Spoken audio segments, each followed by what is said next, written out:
में जो भी चढ़ाया जाता है भगवान को शुद्ध होता है, पवित्र होता है। हम जूठा नहीं चढ़ाते, थूका हुआ, मुता हुआ, गंदा कचरा नहीं चढ़ाते। तो आप तो अपना धर्म भ्रष्ट करोगे ही करोगे, साथ में 10-20 का और करोगे, तो कितने बड़े पाप के भागीदार बनोगे।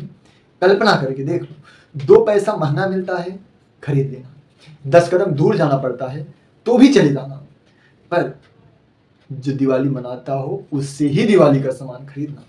मैं आज पहली बार आप सबसे हाथ जोड़ करके विनती कर रहा हूँ। जय श्री राम, राष्ट्रप्रथम, वंदे मातरम, हर हर महादेव। मित्रों, आप सभी को ढेरों सारी बधाई, शुभकामनाएं। एक बहुत ही उत्तम पर्व आने वाला है जिसकी कई विशेषताएं। इस देश में सबसे उत्तम तरीके से भव्य दिव्य दिवाली मनाई जाती है, जो हम सभी सनातनी बड़े हर्ष और उल्लास के साथ दुश्मन को भी गले लगाते हैं और प्यार के दीप जलाते हैं। वही दीपावली आ रही है जिसमें सुई से लेकर के बड़े बड़े गाड़ी, बंगले, कार सब खरीदे जाते हैं, सब बिकते हैं। एक अंगूठी से लेकर के नौलिखे हार तक ज्वेलरी, रुमाल से लेकर के कपड़े में ब्लेजर, कोट, शेरवानी, यानी हर प्रकार की खरीदारी होता है। मार्केट का ग्राफ 90% ऊपर चला जाता है। हम खूब खरीदारी करते हैं, सब ऑनलाइन ऑफलाइन। जितने बिजनेसमैन हैं सब दिवाली का बड़ी बेसब्री से इंतजार करते हैं। आप भी दीपावली का उतने ही ज्यादा उम्मीदों से प्रतीक्षा करते हैं, इंतजार करते हैं कि दीपावली में कोई अच्छा ऑफर मिलेगा। ये हमारी संस्कृति है, परंतु एक और संस्कृति है जिसमें छोटे मोटे त्योहारों में से भी बकरों की हत्या की जाती है, कुर्बानी के नाम पर काट दिया जाता है, खून से सड़कें लाल कर दी जाती है। मजाल है इतना बड़ा पर्व हमारा है, एक चींटी की भी हत्या की जाए। अपनी अपनी संस्कृति, अपनी अपनी मान्यता है, लोग उसके अनुसार कार्य करते हैं। जो जो सीखेगा, जो पढ़ेगा वही तो करेगा। हमें कहते हैं कि सर्वो भवन्तु सुखिनः, सर्वो सन्तु निरामया, और उसमें कहते हैं कि जो आपको नहीं मानता, जो आसमानी किताब को नहीं मानता, जो नबी अल्लाह को नहीं मानता, उसको काटो मारो वगैरह वगैरह। मैं तो उतना विशेषज्ञ नहीं हूँ उस आसमानी किताब का, पर जो है उनको अच्छे से पता है।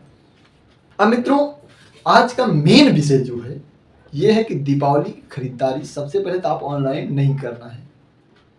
अगर कर भी रहे हो तो बहुत कम करो, खुद दुकान पर जाओ, कपड़े को या फिर सामान को या फिर ज्वेलरी को, जो भी है, देखो, समझो और खरीदो। जहां तक कोशिश करो मेड इन इंडिया ही खरीदा जाए। और सबसे बड़ी इंपॉर्टेंट चीज, दिवाली का कोई भी चीज उसी से खरीदो जो दिवाली मनाता हो। इससे 2 फायदा होगा।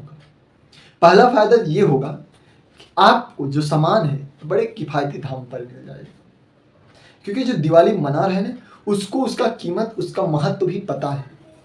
और दूसरा फायदा ये होगा, आपकी वजह से किसी और के घरों में दिवाली मनाई जाएगी, तो आपकी भी दिवाली अच्छी जाएगी और किसी और की भी दिवाली आपकी वजह से डायरेक्टली अच्छी जाएगी। किसी और के बच्चे पटाखे, फुलझड़ियाँ जलाएंगे, किसी और के घर में दिया जलाया जाएगा। दिवाली में आपका छोटा सा योगदान किसी परिवार को रोशन कर सकता है। इसलिए दिवाली का सामान आप वहीं से खरीदें जो सच में दिवाली मनाता हो। और मित्रों, दूसरा फायदा क्या होगा, जब आप कोई मिष्ठान वगैरह खरीदेंगे ना, तो वो आपको शुद्ध और पवित्र मिलेगा। माता लक्ष्मी जी और गणेश जी को पूजा करते हैं सबसे पहले तो उनको जो आप प्रसाद के रूप में समर्पण करेंगे वो शुद्ध, पवित्र होगा। आपका धर्म भ्रष्ट नहीं होगा। अगर आप इसको कहीं और से लेंगे, थूका भी हो सकता है, मूथा भी हो सकता है, चाटा हुआ भी हो सकता है, थूक लगाया भी हो सकता है, वगैरह वगैरह। तमाम वीडियो आप लोग सोशल मीडिया पर, यूट्यूब पर देखे रहेंगे किस तरीके से आपके धर्म को हानि पहुंचाने के लिए टारगेट किया जा रहा है। तो आपका एक तो धर्म भी भ्रष्ट नहीं होगा, आपके इष्ट ईश्वर लक्ष्मी गणेश जी को पवित्र और शुद्ध प्रसाद मिलेगा। साथ में ही आप वो जो मिष्ठान किसी और को देंगे तो उसका भी धर्म भ्रष्ट नहीं होगा। और अगर ये आप किसी अलग मजहब वाले से, किसी अलग संस्कृति सभ्यता वालों से लोगे, तो याद रखो आपका तो धर्म भ्रष्ट होगा ही होगा, क्योंकि हमारे धर्म में जो भी चढ़ाया जाता है भगवान को शुद्ध होता है, पवित्र होता है। हम जूठा नहीं चढ़ाते, थूका हुआ, मुता हुआ, गंदा कचरा नहीं चढ़ाते।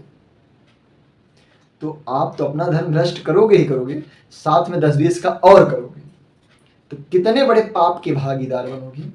कल्पना करके देख लो, 2 पैसा महंगा मिलता है, खरीद लेना, 10 कदम दूर जाना पड़ता है तो भी चले जाना, पर जो दिवाली मनाता हो उससे ही दिवाली का सामान खरीदना। मैं आज पहली बार आप सबसे हाथ जोड़ करके विनती कर रहा हूं, हाथ जोड़ करके कृपया करके मेरे लिए इतना कार्य कर देना। अगर मुझे कुछ भी मानते हो ना, भाई, मित्र, सखा, घर का सदस्य, जो भी मानते हो, मेरे ऊपर इतना मेहरबानी कर देना, इतना एहसान कर देना, मैं आप सबका ऋणी रहूंगा। प्लीज दिवाली का सामान उससे ही खरीदना जो दिवाली मनाता रहे। इसके लिए नहीं कि हमें किसी से नफरत है, आपको किसी से भाईचारा नहीं होना, ऐसा नहीं। सिर्फ इसके लिए कि आपका धर्म भ्रष्ट ना हो।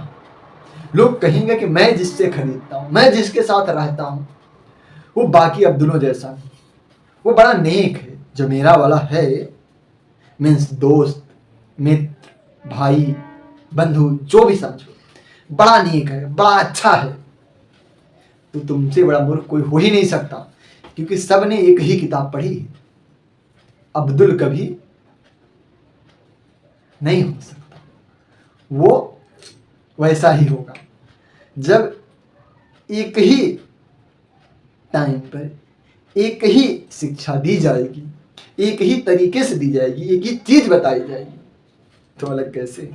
अगर आप आम का ही 2 पेड़ लगाओगे तो दोनों से आपको आम का ही फल मिलेगा, और अगर आप बबूल का पेड़ लगाओगे और सोचोगे इससे आम का फल मिल जाए, तो ये कभी संभव नहीं हो सकता मित्रों। तो इसलिए मेरा वाला अच्छा है, तेरा वाला खराब है, मुझको वो गलत नहीं बोलता, मैं उससे गलत क्यों बोलूं? गलत मत बोलो, पर सच को समझो, सच को पहचानो। मैं नहीं कहता हूं कि तुम महामारी करो, पर जो तय है, जो निश्चित है, उसकी तो तैयारी करो।